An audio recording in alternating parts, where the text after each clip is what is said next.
Hi friends, నేను మీ Padmavathi. Welcome to Venalaganti Padma's kitchen. ఈరోజు నేను చెప్పబోయే వీడియో ఏంటంటే రవ్వ కేసరి. ఇది అమ్మవారికి నైవేద్యంగా పెడుతున్నాను. అలాగే ఎప్పుడైనా మనకు తినాలనుకున్నా, పిల్లలు ఎప్పుడైనా కావాలన్నా ఈ రవ్వ కేసరిని చేసి పెడితే బాగుంటుంది. నోట్లో వేసుకుంటే వెన్నలా కరిగిపోయే రవ్వ కేసరి ఇప్పుడు నేను మీకు చూపిస్తాను. మరి ఆ ప్రాసెస్లోకి వెళ్దామా? ముందుగా స్టవ్ వెలిగించి బాండీ పెట్టుకోవాలి.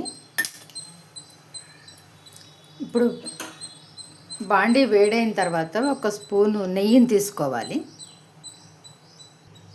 నెయ్యి కాగిన తర్వాత కొన్ని జీడిపప్పులు, కొంచెం బాదం పప్పులు, కొంచెం కిస్మిస్లు తీసుకున్నానండి. తీసుకుని వేయించుకోవాలి.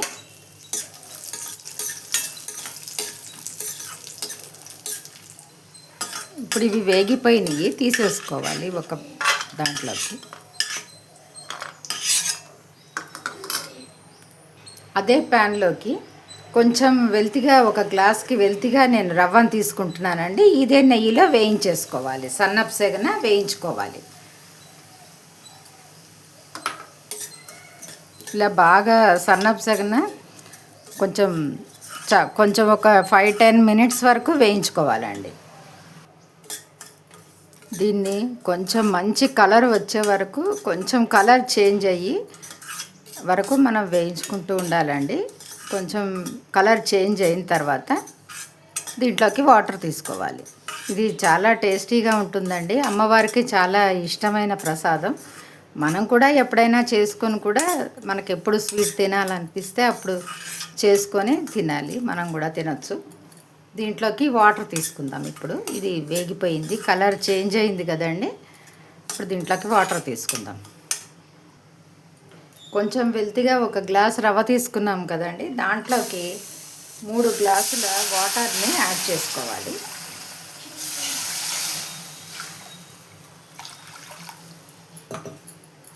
అలాగే ఉండలు కట్టకుండా తిప్పుతూ ఉండాలి. కొంచెం మీడియం ఫ్లేము, లో టు మీడియం ఫ్లేమ్ని అడ్జస్ట్ చేసుకుంటూ దీన్ని ఉడికించుకోవాలి. చూసారు కదండి, ఇది ఉడికిపోయి దగ్గరికి అయిపోయింది. ఇప్పుడు దీంట్లోకి షుగర్ని యాడ్ చేసుకుందాము. ఒక గ్లాసు షుగర్ని వేస్తున్నాను. మళ్ళీ దీన్ని కొంచెం సేపు ఉడికించుకోవాలి. దీంట్లోకి ఫుడ్ కలర్ని కూడా కొంచెం తీసుకొని వాటర్లో వేసుకొని వేసేసాను. వేయాలనుకున్న వాళ్ళు వేయచ్చండి, లేకపోతే దాన్ని స్కిప్ చేయొచ్చు. దీన్ని ఇలా కొంచెం సేపు ఉడికించుకోవాలి.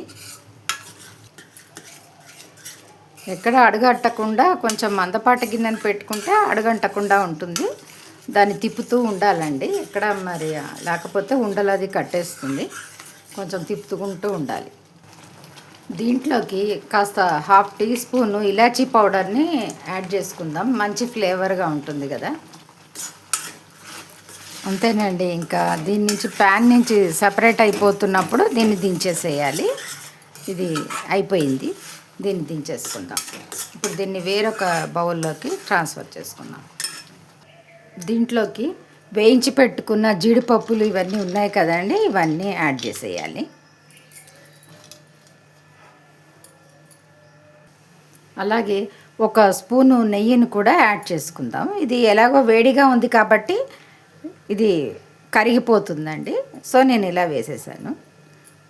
బాండీలో కూడా వేసేసుకోవచ్చు, కానీ నేను ఇలా వేసాను. అంతేనండి, ఎంతో టేస్టీ అయిన రవ్వ కేసరి రెడీ అయిపోయింది. ఇది చేసి పెడితే పిల్లలకు కానీ అడిగినప్పుడు చేసి పెట్టినా ఇష్టంగా తింటారు. అలాగే అమ్మవారికి కూడా నైవేద్యంగా కూడా పెడతారు. ఈ రోజున అమ్మవారికి నేను రవ్వ కేసరి పెడుతున్నానండి.